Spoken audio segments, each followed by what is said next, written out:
Une grande peine, une émotion, et puis j'allais dire un peu une espèce de sidération, hein. Tout d'un coup, on est saisi, on se dit voilà, un événement comme il en arrive heureusement peu dans un bâtiment comme celui-là, mais qui arrive.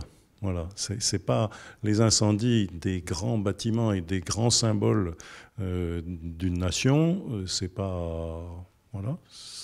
Ces grands symboles ne sont pas exempts de ce genre de choses, hein, ça arrive. Voilà.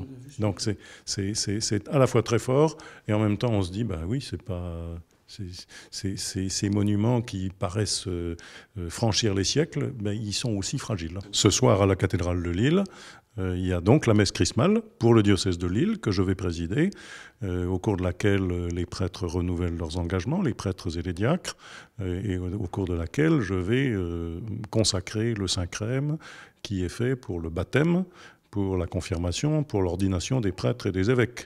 Voilà, donc je vais vivre ce moment-là avec toute l'Église diocésaine, parce que à cette messe chrismale arrivent des chrétiens de tout le diocèse qui savent que c'est un moment important et fondateur pour la vie de notre Église diocésaine.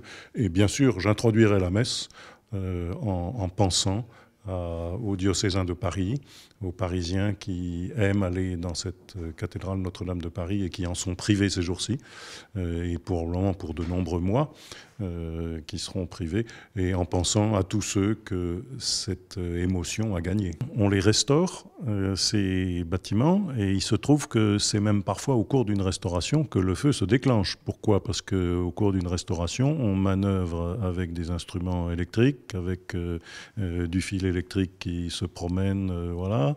On manœuvre parfois des chalumeaux pour faire des soudures, etc.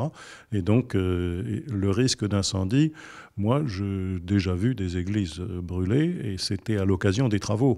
On ne peut jamais éliminer le risque, et il faut savoir que nous vivons vraiment une vie fragile.